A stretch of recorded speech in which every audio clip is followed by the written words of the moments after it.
Exchanges with Bhagavan on 8th July 1948. Thelma Benn, soon to be Rappold, noted the following on her typewriter journal.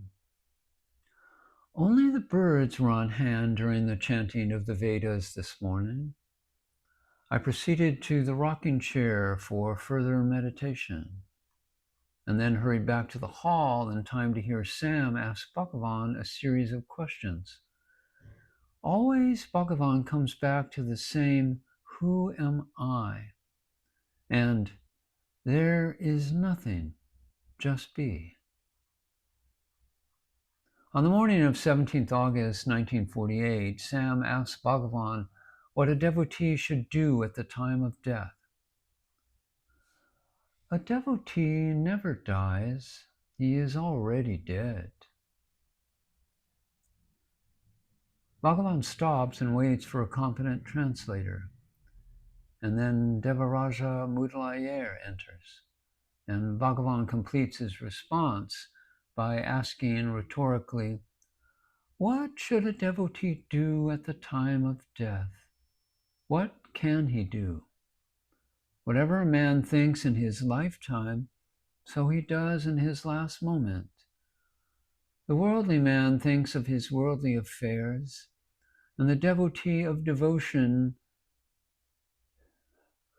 falls into spiritual matters. But a jnani, having no thoughts of any kind, remains the same.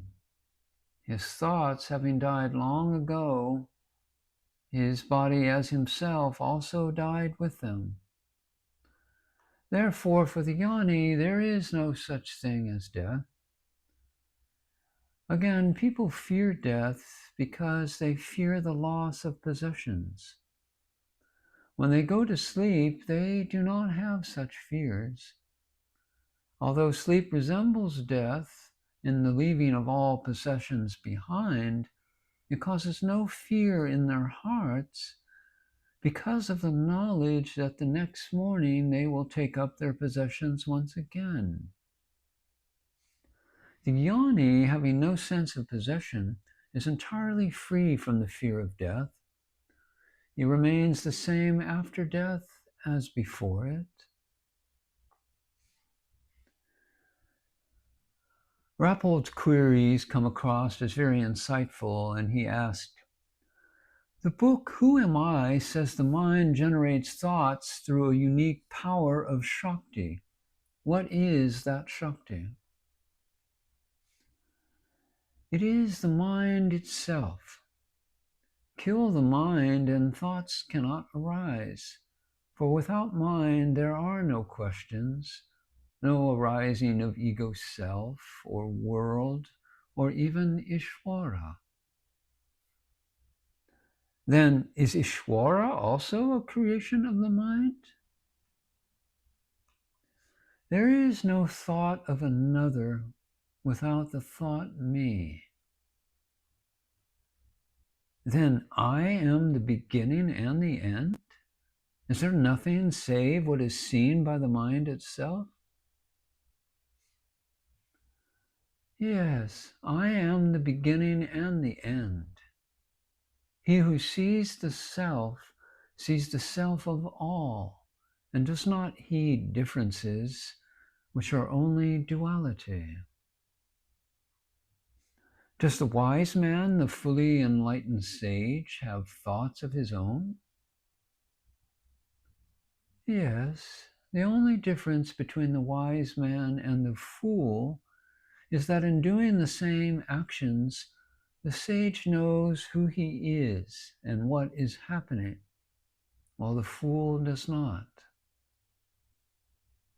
On realization in the supreme reality on another occasion, Rappold probes the Maharshi on the ultimate status of the Supreme, since he is unaccustomed at the time to the Advaitic vision. Is Brahman also a creation of the mind?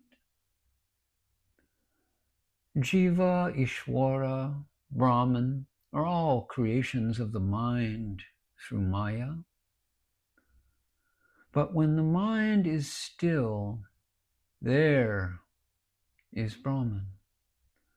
There can be no creation without mind. Realization is complete cessation of the mind, brought about by vichara, or self-inquiry. Brahman is repose in itself, or true abidance. It is not realized at some future time, but is ever now.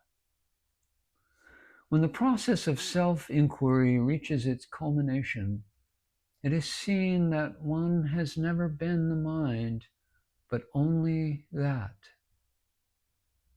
The seer is in the world, but not of it. Of that state, it cannot be written.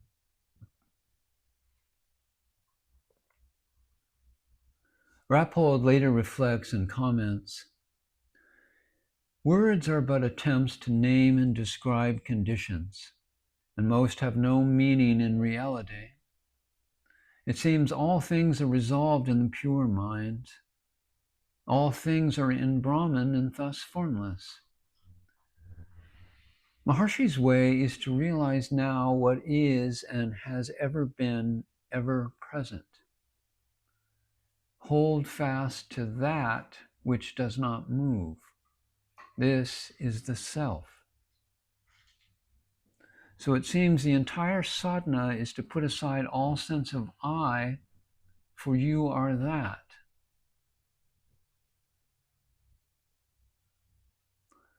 Bhagavan simply smiled. Yogis say the word is the nada.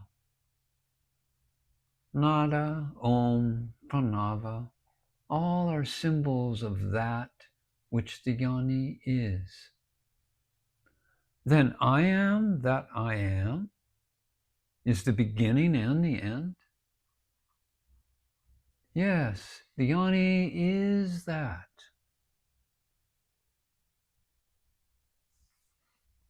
On Turiya and Turyatita, Rappold questions about the Turiya state, traditionally referred to as the fourth state, or pure consciousness beyond duality. Bhagavan, it seems that Turiya, the fourth state, is the abidance as the heart, and Turyatita, the fifth state, follows. How is the Turyatita brought about? Turiya pertains only to the three states of waking, dreaming, and deep sleep, to the one who experiences them as successive states, just as the changing pictures on the cinema screen.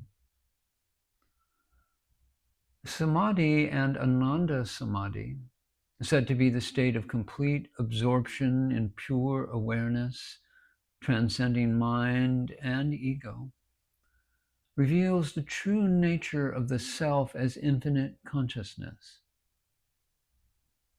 Ananda, or bliss, arises naturally, not as an emotion, but as the essence of this realization.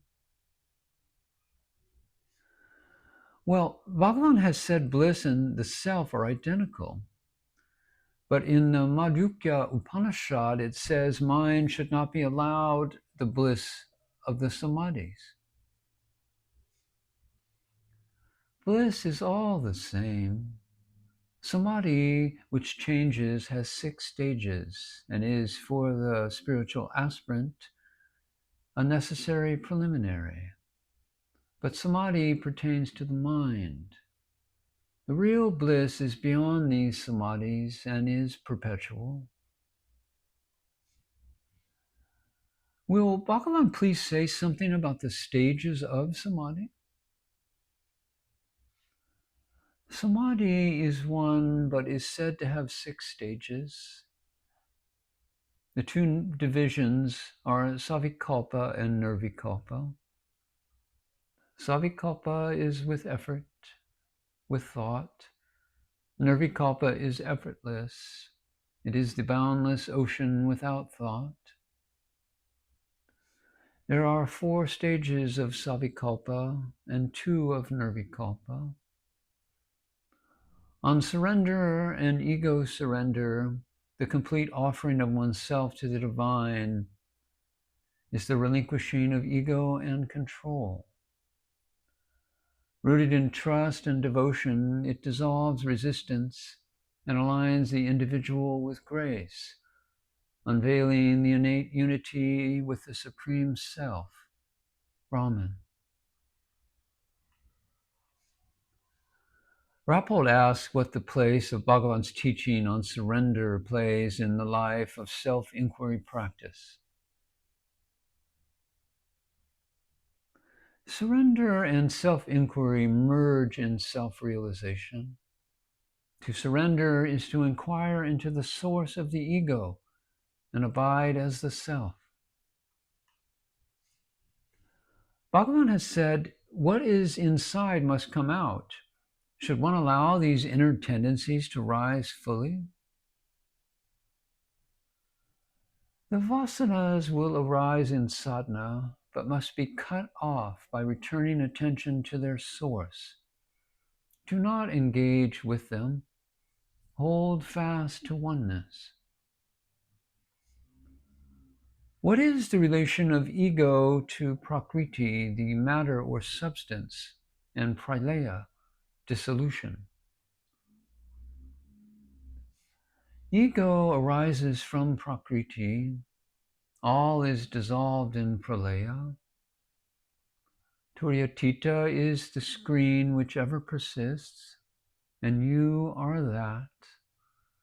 It is the natural state. Turiya and Turyatita are the same, and there is really no fifth state. Words are for explanation and philosophical convenience.